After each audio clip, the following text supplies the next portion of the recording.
Today, we're doing a deep dive into a really difficult and frankly complex case from 2009, the disappearance and murder of 8-year-old Sandra Cantu in Tracy, California. Right. And our sources really detail how this investigation wasn't straightforward at all.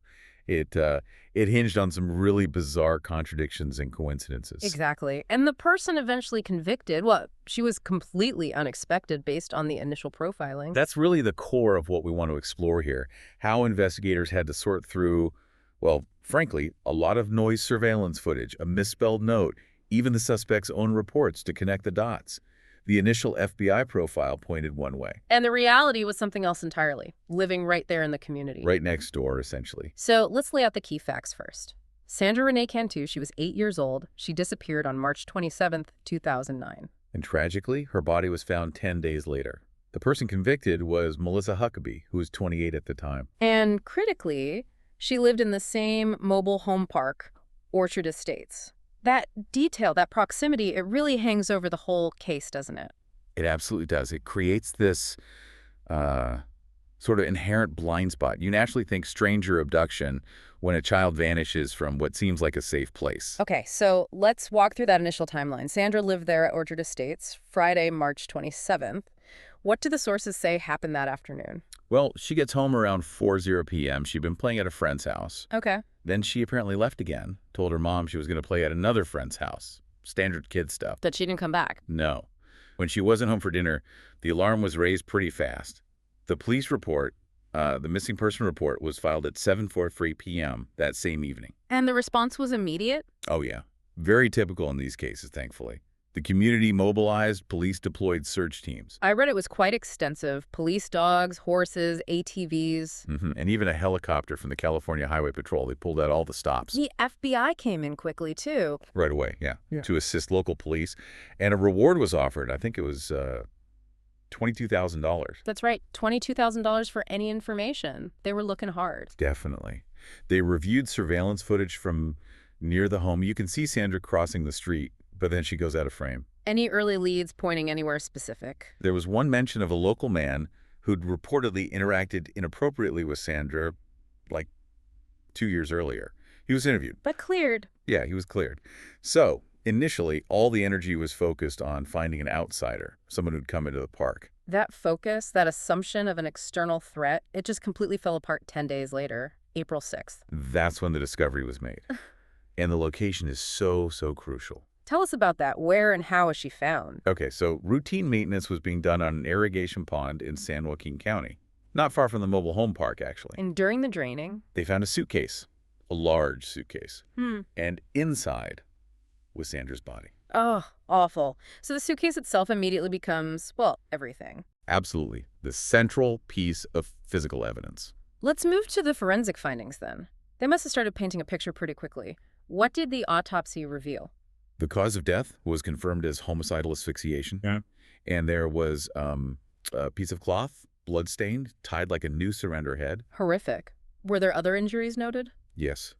The sources detail a cut on her lip, an abrasion on her elbow, Yeah. and significantly injuries to her genital area. And those were specific. Very specific, consistent with the diameter of like a handle. It was later identified as matching a rolling pin handle. A rolling pin. Okay. And what about toxicology? Was anything found in her system? Yes, and this is another critical piece. Alprazolam was detected. Alprazolam. That's Oh, Xanax, crap. right? A benzodiazepine? Exactly. Used for anxiety, but it's a powerful sedative. It means she was drugged before she was killed. Which suggests some level of planning, perhaps, not just a spontaneous act. It certainly points that way. And that specific drug, alprazolam, well, that becomes one of the first really solid threads tying things back towards the eventual suspect. Because investigators later found it in Melissa Huckabee's possession. Correct. Found in her home and in her purse. So let's talk about Melissa Huckabee, because as you said, she completely blows up the initial FBI profile. Right. The profile was so specific. White male, 25 to 40 years old, maybe a history of sexual assault, child pornography. Very much the predator archetype. And Huckabee was. A 28-year-old woman. A Sunday school teacher, no less. Yeah. And her own daughter was one of Sandra's friends. Living right there, part of the community, not a stranger at all. Exactly.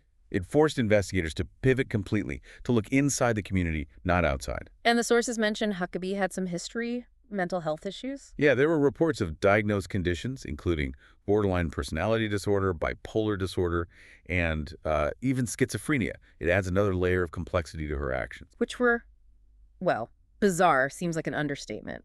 Her behavior after Sandra disappeared put her on the radar, but not initially as a suspect, right? More like this really unusual witness. That's a good way to put it. Her actions were, in hindsight, incredibly self-incriminating, but at the time, just deeply strange. Okay, walk us through that. What did she do? Well, on the very day Sandra vanished, March 27th, around 4 p.m., Huckabee sends a text message. To Sandra's mother. Yes, saying she had something stolen today, around 4 p.m. And what was supposedly stolen? Later, she officially reported it.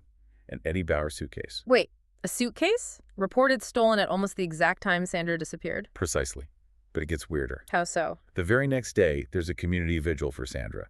Huckabee goes up to the police, the FBI agents there, described as very agitated, crying, hyperventilating. Okay. And she tells them she just found a note, an anonymous note, lying on the ground. She found a note at the vigil. Yeah. And the contents of this note, well, they pointed directly at the suitcase. What did it say? It read, and the spelling is noted as poor in the sources, something like, Cantu locked in stolen, STOLIN suitcase, thrown in water on ONN, Backetty Road in Whitehall Road.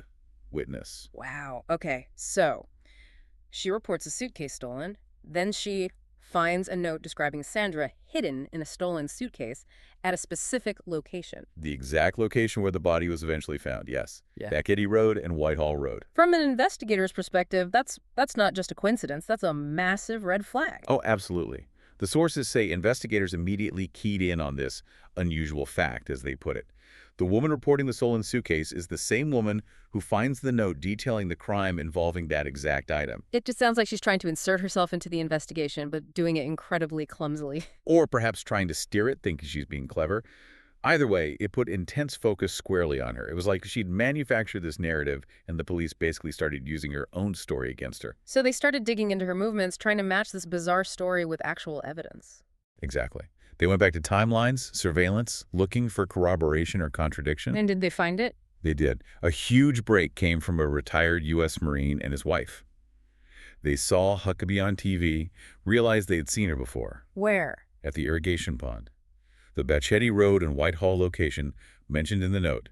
They'd seen her there, with her SUV, on the afternoon of March 27th. The day Sandra disappeared. At the disposal site. Correct, between 5:30 p.m. and 6:00 p.m. Did they interact with her? The Marine did. He approached her SUV. Huckabee seemed hurried, a bit flustered.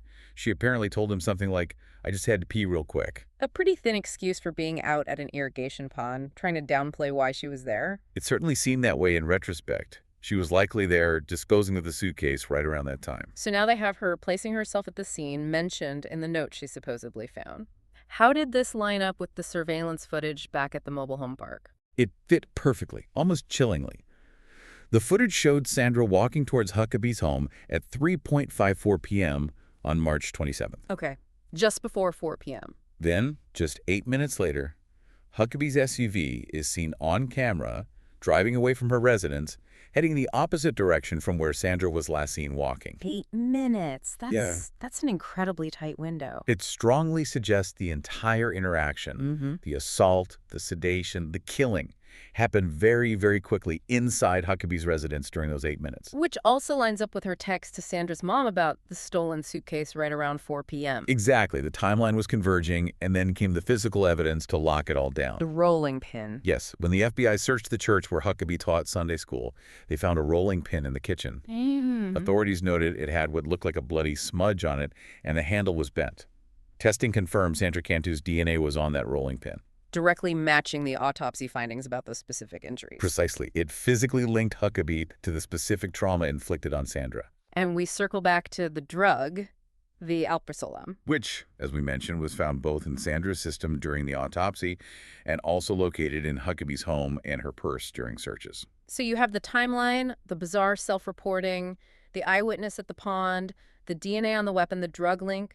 It's overwhelming. It really is. The combination of her own strange actions, the witness accounts, the surveillance, and then the hard forensic evidence. It built an irrefutable case.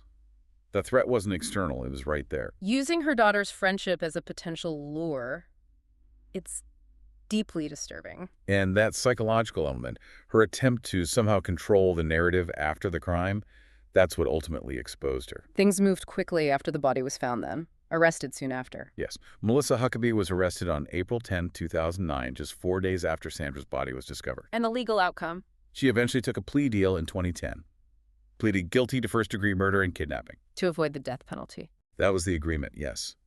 In return, some other charges she was facing related to drugging 2 other people. A young girl and a man were dropped.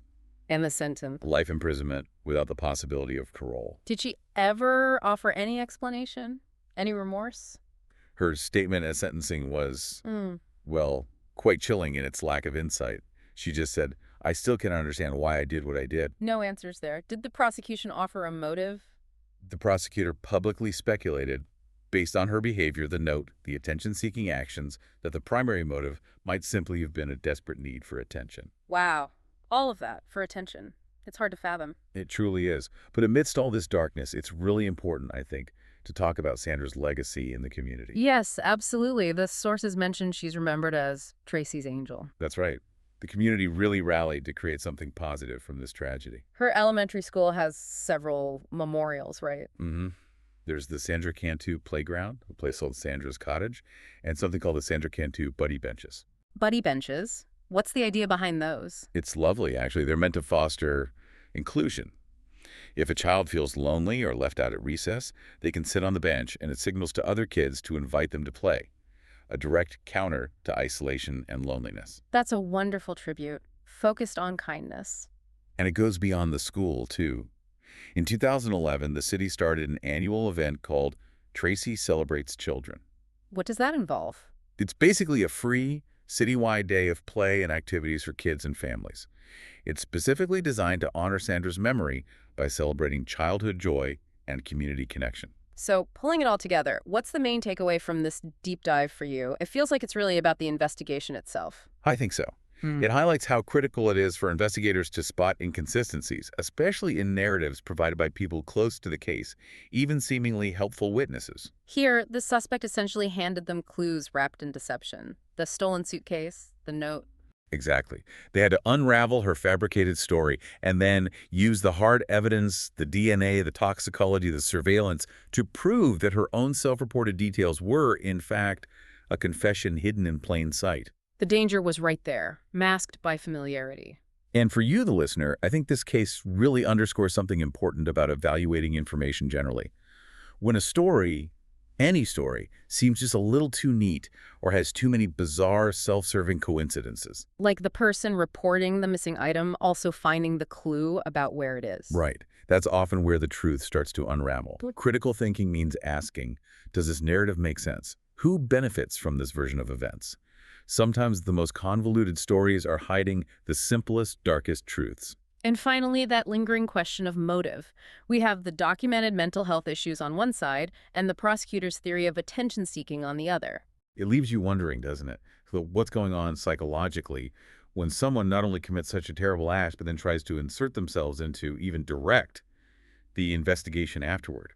Feeding clues, playing the victim or the discoverer. It suggests the crime itself wasn't the only goal. Maybe controlling the aftermath, being at the center of the drama, was part of the draw. It's a disturbing thought. What kind of internal reward or validation was she seeking through that whole performance? That's something to really ponder about the complexities of the human mind, especially when it intersects with criminal behavior.